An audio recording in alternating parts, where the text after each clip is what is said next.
P T I chairman Imran Khan video link سے خطاب کر رہے ہیں۔ اپنا مقصد یہ نہیں کہ پاکستانیوں کی بہتری کے لیے، لیکن وہ استعمال اس کو کرتے ہیں جب بھی ان کا کوئی سیاسی مقصد پورا کرنے کو، تو وہ یہ پھر آڈیو ٹیپ سامنے آ جاتی ہے۔ اور میں یہ چاہوں گا سب سے پہلے کہ ڈاکٹر یاسمین، ان کی ایک آڈیو ٹیپ کل نکلی ہے، یہ بات کر رہے تھے جو پرانے سی سی پی او ڈوگر صاحب تھے، ان کے ساتھ یہ بات کر رہی تھی، تو ان کی آڈیو ٹیپ ایک دم ریلیز ہو گئی۔ تو میں یہ پہلے چاہتا ہوں کہ یہ بتائیں کہ اس کے پیچھے کیوں یہ ریلیز کی گئی، اس کے پیچھے کیا تھا، اور یہ کیوں بات کر رہی تھی، جو ہر شہری کا حق ہے، کسی بھی پولیس والے سے بات کر سکتے ہیں شہری، لیکن پہلے یہ بتائیں گے کیا، اور اس کے بعد پھر میں آگے بات کروں گا مزید کہ یہ جو تباہی میں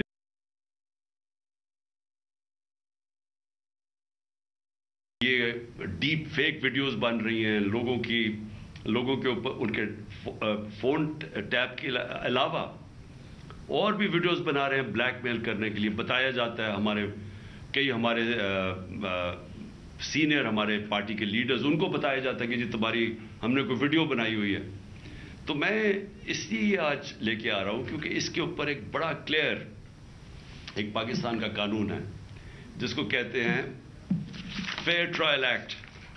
یہ پاکستان کا قانون ہے، میں صرف یہ اس لیے بتا رہا ہوں، اس سے پہلے پہ ڈاکٹر صاحبہ اس کے اوپر پوری بات کریں۔ یہ قانون یہ کہتا ہے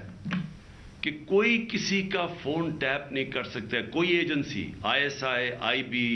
پولیس، یہ کسی کا فون ٹیپ نہیں کر سکتے جب تک یہ انٹیریئر منسٹر کو کہیں اور انٹیریئر منسٹر عدالت پہ جائے اور پھر عدالت کا جج ان کو اجازت دے کہ ہاں یہ ملک کی ضرورت ہے، یہ اس سے دہشت گردی بچ سکتی ہے یا ملک کے کوئی نیشنل انٹرسٹ پروٹیکٹ ہو سکتا ہے، وہ پھر اجازت دیتا ہے اور اس اجازت کے بعد پھر فون ٹیپ کر سکتے ہیں۔ اس کے علاوہ کوئی فون کسی کا ٹیپ نہیں کر سکتا۔ تو پھر میں آپ کو یہ بتا دوں کہ بے نظیر بھٹو کی حکومت 1996 میں جب ہٹائی گئی تو ایک وجہ دی گئی تھی سپریم کورٹ میں کہ بے نظیر کے گورنمنٹ کے دوران فون ٹیپس کیے جاتے تھے بڑی بڑی پرسنالٹیز کے اور سیاسی مخالفین کے اور ججز کے، یہ ایک وجہ دی گئی تھی 96 میں۔ میں اس سے پہلے آپ کو بتا دوں کہ امریکہ کا بڑا طاقتور پریزیڈنٹ تھا صدر نکسن کی واٹر گیٹ سکینڈل ہوئی کیا تھی کہ وہ مخالفین کے فون ٹیپ کر رہا تھا، اس کی وجہ سے اس پریزیڈنٹ کو ریزائن کرنا پڑا۔ تو آج یہ جو کھلے عام ہو رہا ہے، پہلے تو میں چاہوں گا کہ ڈاکٹر یاسمین آپ سے بات کریں، اس کے بعد پھر میں بات کروں گا۔ بسم اللہ الرحمن الرحیم۔ کل دوپہر میں جب یہ آڈیو لیک ہوئی تو میں نے جب وہ آڈیو سنی تو مجھے امیڈیٹلی احساس ہوا کہ یہ کس مقصد کے لیے یہ لیک ہوئی ہے۔ وجہ یہ تھی کہ میں پچھلے 4 ماہ سے خان صاحب کی جو جے آئی ٹی بنی تھی، خان صاحب پہ جو قاتلانہ حملہ ہوا تھا، اس جے آئی ٹی کو فالو اپ میں کر رہی تھی، اور خاص طور پہ جو اینٹی ٹیررسٹ کورٹ ہے گجرانوالہ کا، اس میں فالو اپ کر رہی تھی۔ اور یہ میں نے جب دیکھا کہ یہ کیوں کیا گیا ہے، وہ اس لیے کیا گیا کہ ہمارے جے آئی ٹی کا جب بنا تو اس کا کنوینر جو تھے یہ ڈوگر صاحب تھے جو سی سی پی او تھے اس وقت، اور انہوں نے ڈوگر صاحب نے یہ بات انکشاف کر دی تھی حکومت کے سامنے کہ اس میں 3 لوگ ملوث ہیں، یعنی جو اسیسنیشن اٹیمپٹ ہے خان صاحب کے اوپر، وہ باقاعدہ ایک اوکسٹریٹڈ اٹیمپٹ تھی۔ اور انہوں نے کہا کہ امپورٹنٹ چیز ہے کہ انہوں نے بتایا کہ ایک بندہ نہیں، اس میں 3 لوگ کم سے کم ملوث تھے، اور ان کا ایویڈنس انہوں نے کورٹ کو دے دیا تھا۔ اور اس کے بعد جو پتہ چلا وہ یہ ہے کہ افسروں کو بلیک میل کیا گیا، یہ کورٹ میں جب ایویڈنس کیا، اور بلیک میل ہو کے کچھ افسروں نے ریزائن کر دیا، لیکن سی سی پی او جو ہیں ڈوگر صاحب، ہی اسٹک ٹو ہز گنز، وہ اسی طرح انہوں نے مینٹین کیا کہ یہ انکشاف ہوئے۔ یہ تو ساری باتیں میرے سامنے تب آئیں کہ جب ہم اے ٹی سی میں گئے، یہ جو گجرانوالہ کا کورٹ ہے، تو ایویڈنس جو خان صاحب کا یہ انویسٹیگیشن کا ایویڈنس ہے وہ آنے دیتے ہی نہیں تھے، اور اس کا حوالہ یعنی جب سی سی او پی کو ہٹایا تو ڈی جی اینٹی کرپشن کو دے دیا گیا. جو چیف انویسٹیگیٹنگ آفیسر تھا جس کا نام انور شاہ صاحب تھے, ان کو انہوں نے پہلے کیا کیا کہ اس کو OST کر دیا, اور اس کے بعد جو ڈی جی تھا اس نے سارا ریکارڈ جو ہے اس کو سیل کر دیا اور تالا لگا دیا. ہم نے جب بار بار کہا کورٹ کو کہ جی یہ ہمیں ایویڈنس چاہیے, جو سارا ایویڈنس منگوائیں, تو پہلی دفعہ جو سیکنڈ ہیئرنگ تھی اس میں انہوں نے آ کے کہا کہ جی ڈی جی بدل دیا گیا ہے اور یہ چٹھا صاحب کو لگا دیا گیا نیا ڈی جی اینٹی کرپشن, جو کہ ثناء اللہ کا رائٹ ہینڈ مین ہے, اور اب وہ ریکارڈ دے گا. اس کے اوپر جج صاحب نے غصہ کھایا اور انہوں نے کہا کہ میں اب اپنے پروسیکیوٹنگ آفیسرز بھیجوں گا. انہوں نے اپنے پروسیکیوٹنگ آفیسرز بھیجے, اور پروسیکیوٹنگ آفیسرز نے جب وہ کمرہ کھلا اور تالا کھلا تو دیکھا گیا کہ ایویڈنس سارا غائب ہو چکا ہے, اور چند صفحے 11 صفحے رہ گئے تھے اس سارے ایویڈنس کے, باقی سارا کچھ چوری ہو گیا. اور یہ بات کا انکشاف خود ہی ڈی جی نے بھی کیا اور اعلان بھی کر دیا کہ اب میں اس کے اوپر انکوائری کروں گا, یعنی خود ہی چور اور خود ہی منصف بننے کی ارادے سے. میرے لیے یہ ایک اتنا بڑا ہمارے لیے سانحہ تھا کہ سارا ایویڈنس جو ہے اس کو انہوں نے خرد برد کر دیا, کہ جب ہائی کورٹ کا آرڈر پتا چلا کہ جی ہائی کورٹ نے سی سی پی او کو دوبارہ لگایا ہے, تو میں نے مناسب سمجھا کہ میں سی سی پی او سے پوچھوں کہ کب آپ کی اپوائنٹمنٹ ہو گئی ہے, کیونکہ ہماری جو جے آئی ٹی ہے وچ از دا ریل جے آئی ٹی, جو اس وقت حکومت تھی اور حکومت نے یہ سارا کچھ کیا تھا, جے آئی ٹی بنائی تھی وچ از a legal J I T, تو ہم نے تو آلریڈی اس پہ ہمیں ٹرسٹ تھا کہ یہ بندہ جو ہے. تو میں نے ان سے پوچھا کہ آپ کب تک جوائن کر رہے ہیں, تو انہوں نے کہا جی ابھی تک میرے آرڈرز نہیں آئے. وہ آپ نے سارا ٹیپ سنا جس کے اندر کوئی ایسی بات نہیں پوچھی گئی. اس میں مجھ سے سوال پوچھے گئے کہ کنسرن کیوں تھا. ارے بھائی مجھے کنسرن نہیں ہوگا تو کیوں نہیں کنسرن ہوگا؟ وجہ یہ ہے کہ خان صاحب کے اوپر قاتلانہ حملہ ہوا, خان صاحب کی ساری جو انویسٹیگیشن ہے ان کے آپ نے بندے بھی غائب کر دیے, اس کے بعد جن لوگ جو ایویڈنس ہے اس کو بھی غائب کر رہے ہیں آپ. تو ہمیں تو بالکل کسی طریقے سے کسی اور پہ ٹرسٹ نہیں تھا, اور ہمیں امید تھی کہ اب سی سی پی او کے واپس آنے سے, یعنی ڈوگر کے واپس آنے سے, ہم دوبارہ اپنا جے آئی ٹی جو ہے وہ شروع کر دیں گے.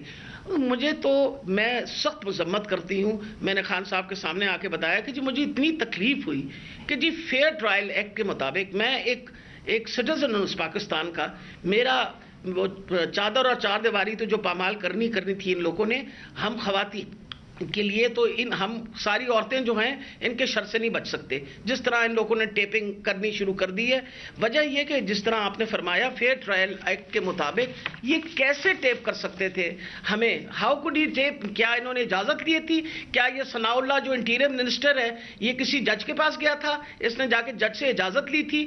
آئی want to know about it. اور میں انشاءاللہ خان صاحب کو بتایا میں کورٹ میں جا رہی ہوں, اور میں کورٹ کے اندر سے جا کے یہ سارے سوالوں کا جواب دوں گی کہ یہ ISI, IB یا پولیس میں سے کس نے ٹیپ کیا اور پھر کس طرح ریلیز کیا, کیونکہ میں یہ سوچتی ہوں کہ میرا جو بنیادی انسانی حقوق ہیں, جو میرا رائٹ ہے, وہ اس کے اوپر بہت بڑا حملہ ہوا.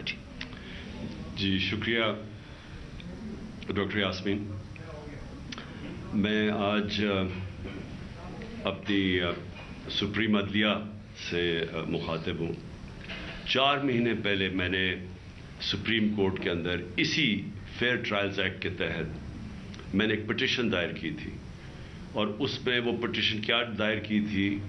کہ ٹیپس نکلی, آڈیو ٹیپس نکلی کہ میں جب پرائم منسٹر تھا, میرے پرائم منسٹر ہوتے ہوئے میری جو بات چیت کر رہا تھا میں اپنے پرنسپل سیکرٹری سے, وہ میری آفیشیل لائن تھی, اس لائن کا ٹیپ کیا گیا, اور جو میری اعظم خان سے بات ہو رہی تھی اس کو ڈاکٹر کر کے اور اس کو ریلیز کیا گیا. اس کے علاوہ بشرا بیگم وہ آفیشیل لائن سے کسی سے بات کر رہی تھی, ان کی بھی ٹیپ کر کے وہ جو ان کی بات چیت تھی, جو کانورسیشن تھا, اس کو بھی ڈاکٹر کر کے چینج کر کے اور 2 دفعہ وہ ریلیز کی گئی. تو میں اس لیے یہ اپروچ کیا سپریم کورٹ کو کہ میرا تو چلے, ایک تو یہ ہے کہ جو ڈاکٹر صاحبہ نے کہا کہ یہ ہمارے فنڈامنٹل رائٹ کی وائلیشن ہے. ہر انسان کا بنیادی حق ہے آرٹیکل 14 کانسٹیٹیوشن میں ہماری پرائیویسی اور ہماری ڈگنیٹی پروٹیکٹ کرنے کے لیے. آئین ہماری ڈگنیٹی اور پریویسی پروٹیکٹ کرتا ہے. تو ایک تو یہ میں اپنی بیوی بشرا بیگم کی طرف سے کہ ان کا رائٹ وائلیٹ ہوا, میرا رائٹ وائلیٹ ہوا, لیکن اس سے بھی زیادہ اگر پرائم منسٹر آفیشیل بات کر رہا ہے اپنی لائن سے, اپنے پرنسپل سیکرٹری سے, اگر وہ ٹیپ ہو رہا ہے اور اس کو پھر ریلیز کر رہے ہیں تو یہ آفیشیل سیکرٹس ایکٹ کے خلاف ہے. کوئی بھی ملک کی امپورٹنٹ چیز ہو جو اپنی سیکیور لائن سے بات کروں اور وہ نکل جائے اس طرح, تو یہ تو بڑا خطرناک ہے ملک کے لیے. کوئی بھی پرائم منسٹر کی بات چیت نکل جائے, اور اس کے بعد شہباز شریف کی اور وہ مریم کی بھی کوئی آڈیو لیکس نکلی, اور اس کے اندر بھی اس پہ تو خیر اور باتیں ہو رہی تھی. تو میں اس لیے کہنا چاہتا ہوں کہ ہماری عدلیہ کو اس کے اوپر ایکشن لینا چاہیے, کیونکہ یہ تو ایک اب پوری معاشرے میں ایک بیماری پھیل گئی ہے. ہر جب کوئی کسی کو بلیک میل کرنا ہوتا ہے اس کی ٹیپ نکلاتی ہے. سپریم کورٹ کے جج کے اوپر ان کی پرویز لائی کی وہ کوئی ٹیپ نکلائی, اور وہ صرف بلیک میل کرنے کے لیے, کیونکہ اس وقت پاکستان کی تاریخ کا ایک بہت اہم ایشو ہے 90 ڈیز کے اندر الیکشن کروانا. یہ ساری قوم اب دیکھ رہی ہے کہ کیا آئین کے اوپر ہماری عدلیہ 90 ڈیز میں 90 دن میں الیکشن کروا سکے گی یا نہیں کروا سکے گی. اور یہ اب عدلیہ کو بلیک میل کرنے کے لیے کوشش کی جا رہی ہے. اور انٹیریئر منسٹر, ملک کا انٹیریئر منسٹر خود بیٹھ کے ایک فون ٹیپ کی بات کرتا ہے, جب ڈائریکٹ اس کی ذمہ داری تھی کہ یہ ہوا کیسے فون ٹیپ. کیا اس نے پرمیشن لی تھی کسی عدلیہ سے, کسی ہائی کورٹ کے جج سے اجازت لے کے یہ فون ٹیپ کیا تھا؟ اور اس سے بھی آگے چلے جائیں کہ ہمارے ملک کے اندر اب جو میں شروع بات کی تھی, ڈیپ فیک ویڈیوز بنی ہوئی ہیں جو بلیک میل کیے جا رہے ہیں. میں 3 اپنے سینئر پارٹی لیڈرز جانتا ہوں جن کو بلیک میل کیا جا رہا ہے. اس کے بعد سب کو یاد ہے کہ مریم نواز نے بیٹھ کے ایک اناؤنس کیا کہ میرے پاس آڈیو ٹیپس ہیں یا ویڈیو ٹیپس ہیں ججز کے اوپر, ارشد ملک کا جو کیس تھا. اس کے بعد ریٹائرڈ جسٹس ثاقب نثار کی ایک آڈیو ٹیپ نکلی جو بعد میں پتہ چلا کہ فیک تھی, یعنی جوڑی ہوئی تھی, جو ڈیپ فیک تھی, یعنی اس کو پیس ٹوگیدر کیا ہوا تھا. اور اس کے علاوہ اب تو جنرل باجوہ نے بھی کہہ دیا کہ میرے پاس ٹیپس ہیں. تو یہ کیا اس ملک میں کنٹرول کرنے کے لیے, لوگوں کو بلیک میل کرنے کے لیے سب کچھ ہو رہا ہے؟ اور اب ٹیکنالوجی ادھر چلی گئی ہے تو یہ تو کوئی بھی اب کر سکتا ہے. آپ ڈیپ فیک ویڈیوز جو ہیں اس کی کبھی ٹیکنالوجی دیکھ لیں, کسی کے اوپر بھی آپ یہ ٹیپس بنا سکتے ہیں اور آپ ان کو بلیک میل کر سکتے ہیں. تو اس لیے میں ریکویسٹ کروں گا اپنی سپریم کورٹ کو کہ 4 مہینے پہلے میں نے یہ پٹیشن دائر کی تھی. ایز ایکس پرائم منسٹر میری سیکیور لائن کو ٹیپ کر کے اور پھر اس کو ڈاکٹر کر کے پبلک میں دکھایا گیا, اور پھر یہ جو بار بار بلیک میل کرنے کے لیے کہ جی ہم آپ کی فون ٹیپ کر کے آپ کی کوئی ٹیپس نکال دیں گے. اور یہ جو ڈاکٹر یاسمین کا ہوا, یہ اس لیے امپورٹنٹ ہے کہ ان کا یہ صرف اور صرف یہ جو انکوائری ہو رہی ہے, یہ جو JIT کی انکوائری ہے میرے اوپر جو قاتلانہ حملہ ہوا تھا, صرف اس کو اب سیبوٹاج کرنے کے لیے کیا گیا ہے. کیونکہ سارے آفیسرز کو انہوں نے ڈرا دھمکا کے جو JIT کے تھے ان کو تو پیچھے ہٹا دیا. جو 2 آفیسرز رہ گئے تھے, جس میں ایک یہ CCPO ڈوگر تھے جو ہیڈ کر رہے تھے انکوائری, یہ رہ گئے تھے جو کھڑے تھے اور عدالت میں جا کے یہ بتا رہے تھے کہ یہ جو فائنڈنگز ہے JIT کی, اس میں واضح ہو گیا کہ وہ جو سارا انہوں نے پہلے سے سازش کی ہوئی تھی کہ جی ایک شوٹر ہے, دینی انتہا پسند ہے, وہ سب خود کچھ ختم ہو گیا. کیونکہ JIT میں عدالت میں جا کے جو فائنڈنگز دی ہیں کہ 3 شوٹر تھے اور یہ پورا پلان کر کے ہوا تھا. تو اس کو ختم کرنے کے لیے, ڈوگر کو ہٹانے کے لیے یہ اب نکلی ہے. جس طرح سپریم کورٹ کے جج کو پریشرائز کرنے کے لیے وہ رانا ثناءاللہ نے وہ نکالی ہے, وہ جو بھی آڈیو, اب یہ ڈوگر کو ہٹانے کے لیے کر رہے ہیں. اور اس میں جو اصل خوفناک بات یہ ہے کہ انہوں نے اپنے آفیسر پوسٹ کیے یہاں, یہ جو چٹھا اس کو خاص لے کے آیا اینٹی کرپشن کا ہیڈ بنانے کے لیے, جو ہمارا سخت مخالف ہے. ان آفیسرز کو یہاں الیکشن کمیشن نے ایک ہی دن میں